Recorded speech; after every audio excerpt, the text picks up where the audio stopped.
अब टाइम है services to wholesaler and manufacturer. Retailer services क्या देता है होलसेलर मैन्युफैक्चरर को। हम पढ़ रहे हैं इंटरनल ट्रेड। चलिए, तो बेटा एक रिटेलर होलसेलर को ये सर्विस देता है, मैन्युफैक्चरर को ये सर्विस देता है कि मैन्युफैक्चरर ने जो गुड्स बनाए, होलसेलर के यहाँ जो गुड्स बल्क क्वांटिटी में पड़े हैं, उन गुड्स को अल्टीमेट कंज्यूमर तक पहुंचाने का काम रिटेलर का है। तो डिस्ट्रीब्यूशन ऑफ गुड्स कौन करा रहा है? रिटेलर करा रहा है, क्योंकि कंज्यूमर और होलसेलर मैन्युफैक्चरर के बीच का जो लिंक है वो कौन है?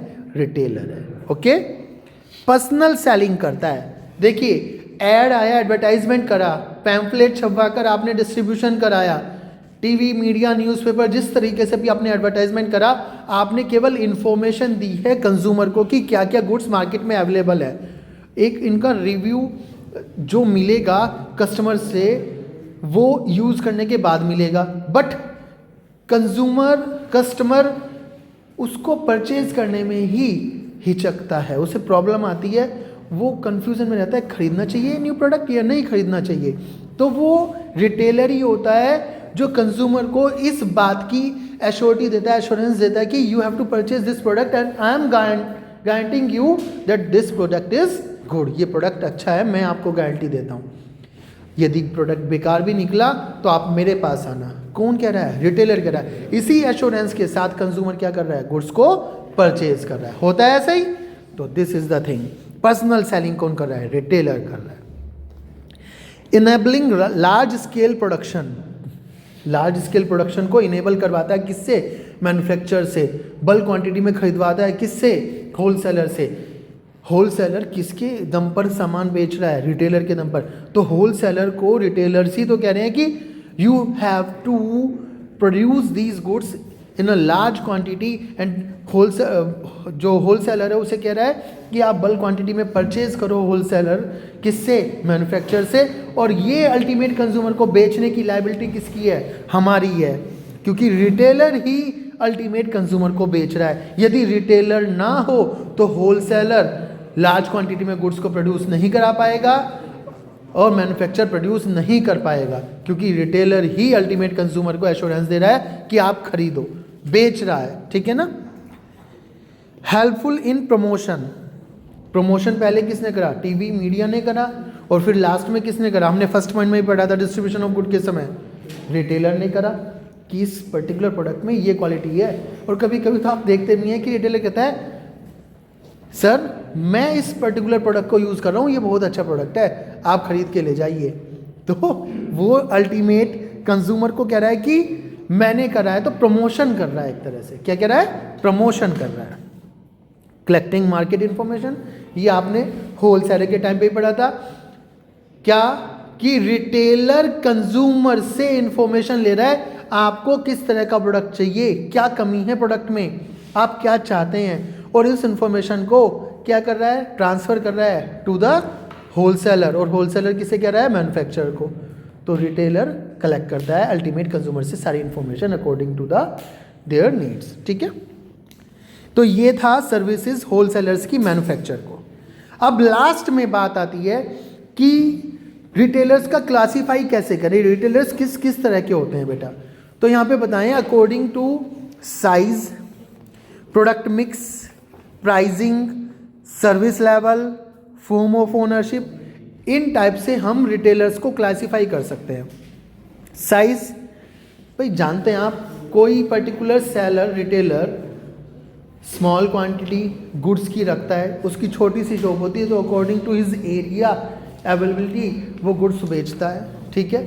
कोई रिटेलर ऐसा होता है जो बहुत बड़ी दुकान करके बैठता है, उसमें हर तरह का product, every kind of product आप खरीद सकते हैं, और वाइड वेराइटी भी होती है। फिर इसके साथ ही डिपार्टमेंटल स्टोर होते हैं। डिपार्टमेंटल स्टोर में तो आप किसी भी तरह का सामान अपनी ज़रूरत का खरीद सकते हैं। चेन स्टोर वहाँ होते हैं बेटा। चेन स्टोर में क्या होता है? एक ही पर्टिकुलर, जैसे कि हम बात करें बाटा, तो वहाँ पे शूज़, ठीक है ना, फ्लोटर्स जो भी होते हैं, ये चीज़ें मिलती हैं।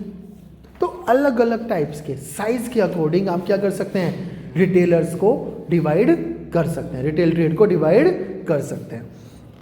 प्रोडक्ट मिक्स में जैसे आपके आसपास की जितनी भी शॉप्स होती हैं कन्फेक्शनरी, तो वो कन्फेक्शनरी में टॉफ़ी, चिप्स, चॉकलेट्स, ये चीज़ें तो बेचती हैं। इन चीज़ों के साथ साथ आजकल वो पल्सेस, ठीक है ना, दालें भी बेचती है, राइस भी बेचती है, आटा भी बेचती है। क्या है वो? प्रोडक्ट मिक्स है वो। क्या है बेटा? प्रोडक्ट मिक्स है। आप देखते हैं, आप स्टेशनरी शॉप पे जाते हैं तो स्टेशनरी शॉप पे आजकल देखने को मिलता है कि वो भी वाइड वैरायटी रखते हैं। कभी कभी वो साथ में फोटोस्टेट भी करते हैं, ठीक है ना, फोटोकॉपी भी करते हैं आपकी।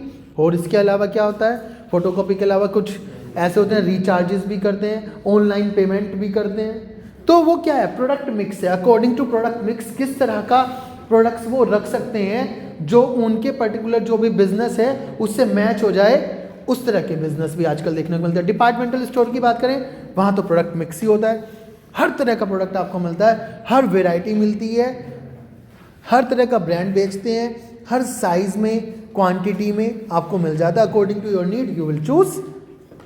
देन प्राइसिंग की बहुत बड़ी बात है।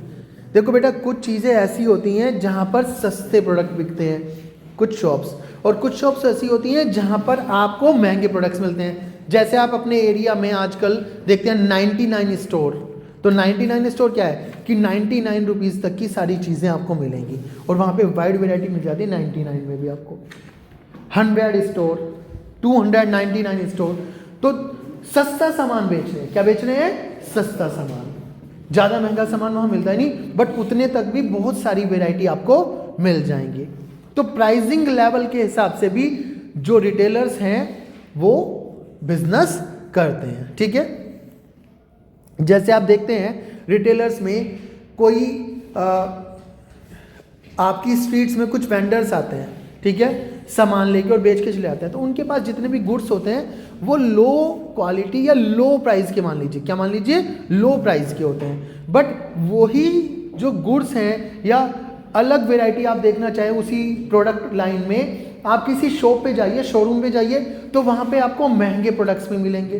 कारण क्योंकि जो स्ट्रीट वेंडर है वो लो प्राइसिंग इसलिए रखता है, वो इसी तरह से जाता है कि सस्ते सस्ते प्रोडक्ट्स लोग खरीद लें और जल्दी से बिक जाए। बट एक फिक्स्ड शॉप वाले को हर तरह की वैरायटी, हर प्राइसिंग का सामान रखना पड़ता है ताकि गुड्स लोग खरीद सकें, वहाँ पर आए। सर्विस लेवल भी अलग अलग तरह का होता है। सर्विस लेवल में देखिए यहाँ पे एग्जाम्पल भी दिया हुआ है कि एडिशनल सर्विसेज जैसे कि कस्टमर्स को free home delivery, credit facility भी मिलती है। सेल्फ सर्विस स्टोर भी होते हैं आपके यहाँ, जहाँ पे आपको खुद सामान उठाना होता है और फिर कहाँ पहुँचना होता है, कैश काउंटर पे पहुँचना होता है, पेमेंट करनी होती है। फॉर्म ऑफ ओनरशिप आपने सेकंड चैप्टर में पढ़ी थी। कौन कौन सी होती हैं फॉर्म ऑफ ओनरशिप?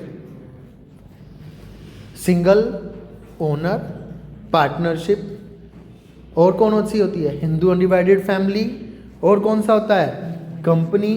तो इस तरह से आप रिटेल ट्रेड्स को क्लासिफाई कर सकते हैं, ठीक है। Thank you.